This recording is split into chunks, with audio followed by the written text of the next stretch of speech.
एक गांव में रोहित नाम का एक लड़का अपने माता पिता के साथ रहता था। रोहित का दिमाग पढ़ाई में ठीक था, लेकिन वह अपने मेहनत से ज़्यादा अपनी किस्मत पे भरोसा करता था।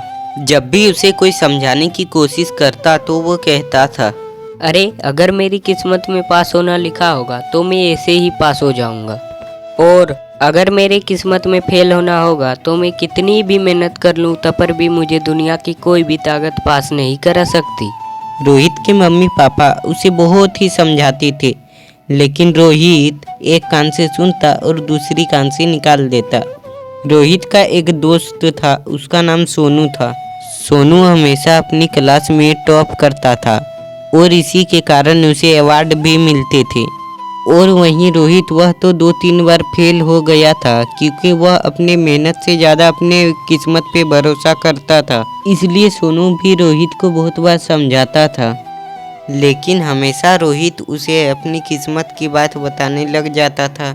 हार कर सोनू ने रोहित को सुधारने की एक तरकीब निकाली। उसने अपनी योजना में रोहित के मम्मी पापा को भी शामिल कर लिया और वो लोग भी इस बात से सहमत थे और रोहित को सुधारने के लिए राजी हो गए। एक दिन जब रात को रोहित सो रहा था, तब उसे एक आवाज़ सुनाई दी, रोहित उठो उठो रोहित। रोहित आवाज़ सुनकर उठ बैठा। जब उसे कोई दिखाई नहीं दिया तो वह बहुत ही घबरा गया। तभी वह आवाज़ फिर से आने लगा, रोहित घबराओ मत, मैं तुम्हारा किस्मत हूँ। मैं तुम्हें ये बताने आया हूँ कि मैं तुम्हारा साथ छोड़कर जा रहा हूँ। अब अगर तुम्हें पास होना है तो तुम्हें अपनी मेहनत का सहारा लेना होगा। अब तुम्हें मेहनत करना होगा, तुम्हें पढ़ना होगा, तभी तुम पास होवोगे। तुम्हें किस्मत से ज़्यादा मेहनत पर भरोसा करना चाहिए। यह कहकर आवाज़ बंद हो गई। रोहित सोच में पड़ गया। अरे अब क्या होगा, मेरा किस्मत भी मेरा साथ छोड़ दिया। अब मुझे मेहनत करना होगा, अब मुझे पढ़ना होगा। अब रोहित मन लगाकर पढ़ने लगा। धीरे धीरे समय बीतता गया। अब रोहित वार्षिक परीक्षा में खूब मेहनत की और इस बार रोहित बहुत अच्छे मार्क्स से पास हुआ और वह पूरे क्लास में टॉप किया और उसे भी इस बार अवार्ड मिला। जब यह बात सुनाने रोहित अपने घर गया तो वहाँ पहले से ही सोनू भी मौजूद था। रोहित खुश होकर बोला, पापा मैं पूरे क्लास में टॉप किया हूँ और ये देखिए मुझे अवार्ड भी मिला।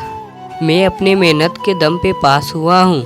उसका बात सुनकर मम्मी पापा मुस्कुरा दिए और बोले, देखो बेटा, किस्मत आज भी तुम्हारे साथ है, लेकिन किस्मत उसी का साथ देती है जो अपनी मेहनत से अपनी किस्मत को बनाता है। एक बात और, उस दिन जो तुम्हें अपनी किस्मत की आवाज़ सुनाई दी थी, दरअसल वो हमने ही टेप रिकॉर्डर द्वारा निकाली थी, ताकि तुम अपनी किस्मत का सहारा छोड़ अपनी मेहनत का सहारा लो। ओ पापा, आप कितने अच्छे हो। अगर आप सही वक्त पर मुझे ये शिक्षा ना देते तो शायद मैं कभी पास ना हो पाता। सच ही है, आदमी को कभी अपने किस्मत के सहारे नहीं रहना चाहिए और अपने मेहनत के दम पे आगे बढ़ना चाहिए।